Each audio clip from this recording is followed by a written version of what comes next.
নতুন করে একটি ঘূর্ণিঝড়ের সম্ভাব্য ঘূর্ণিঝড় মোখার গতিপথ এখনও নির্দিষ্ট করেনি আইএমডি, কিন্তু ইয়াস আমফানের ভয়াবহ স্মৃতি এখনও তাজা। কার্যত তছনছ হয়ে গিয়েছিল দীঘা সহ পূর্ব মেদিনীপুর জেলার উপকূলীয় অঞ্চলের জনজীবন। তাই এবার আগে থেকে প্রস্তুত জেলা প্রশাসন। শনিবার পূর্ব মেদিনীপুর জেলার প্রতিটি ব্লকে ঘূর্ণিঝড় মোকাবিলার বিশেষ মহড়ার নির্দেশ দিয়েছেন জেলাশাসক পূর্ণেন্দু মাঝি। আমরা কিন্তু প্রতি বছর রুটিন মাপে একদিন মক ড্রিল করি, অর্থাৎ যদি কোনো ঝড় আসে, বন্যা আসে, আমাদের কি প্রস্তুতি থাকা উচিত প্রত্যেকটা ডিপার্টমেন্ট অ্যান্ড বিডিওদের আমাদের, তার জন্য আমরা একদিন মক ড্রিল করি। সেই মক ড্রিলসে সবাই থাকবে, সব কন্ট্রোল উপকরণ থাকবে। অ্যাজ ইফ ঝড় হয়েছে বা এসেছে, যে কাজ করতাম শনিবার কিন্তু আমরা সেই ধরনের অ্যাক্টিভিটি করব। মে মাসে আমফান ইয়াসের ফলে দীঘা, তাজপুর, মন্দারমণি, খেজুরি, নন্দীগ্রাম, হলদিয়া সহ পূর্ব মেদিনীপুর জেলার বিভিন্ন জায়গা ব্যাপকভাবে ক্ষতির মুখে পড়েছিল। আবারও বঙ্গোপসাগরে ঘূর্ণিঝড় মোকার উৎপত্তি, মোকা ঠিক কোথায় আছড়ে পড়বে, বাংলায় এর ঠিক কী প্রভাব পড়তে চলেছে তা এখনও স্পষ্ট নয়।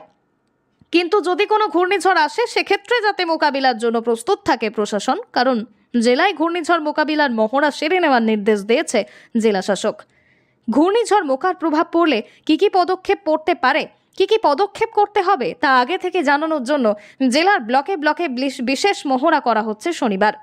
পূর্ব মেদিনীপুরের জেলাশাসক পূর্ণেন্দু মাঝি জানান, টিমগুলো থাকবে উইথ ইকুইপমেন্টস, কারা থাকবে প্রত্যেকটা ব্লকে, তারা থাকবে, প্রত্যেক টিম থাকবে, কত টাইমে কোন টিম কোন ডিরেকশানে কত কিলোমিটার তারা ট্রি কাটিং অ্যান্ড শিফটিং করবে, এমব্যাঙ্কমেন্টে কোথায় টিম থাকবে, পাওয়ারে কোথায় টিম থাকবে, পাওয়ারের রিসোর্স কোন পয়েন্টে থাকবে, আমাদের রিলিফ মেটেরিয়াল কোথায় থাকবে, কোন জায়গায় আমরা শিফটিং ইভাকুয়েট করে লোককে রাখবো। বছরের বিভিন্ন সময় ঘূর্ণিঝড় মোকাবিলার মহড়া হয়ে থাকে।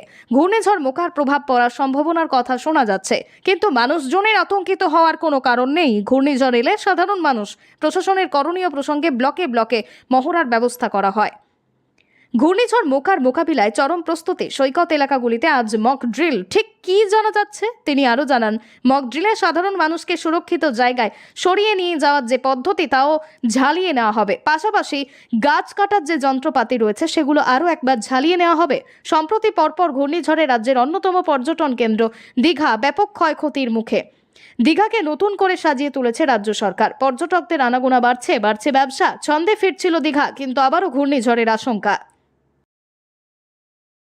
তাতে কি হয়, পুরো সিস্টেমটাকে একটা আপ রেখে দেওয়া, যে কোনো সময়ের জন্য যেন সিস্টেম আপ হয়ে যায় এবং সেই মতো করে তুরন্ত আমরা কাজ করতে পারি। আমরা বেসিক্যালি ঝড় আসার সময় দুটো জিনিস পর জোর দিচ্ছি। মেন হচ্ছে shifting and evacuation of people, তাদের স্টেইং, তাদের সব কিছু খাওয়া দাওয়া, রিলিফ মেটেরিয়াল ডিস্ট্রিবিউশন। দীঘা পূর্ব মেদিনীপুর থেকে সৈকত সিংয়ের রিপোর্ট, নিউজ 18 লোকাল।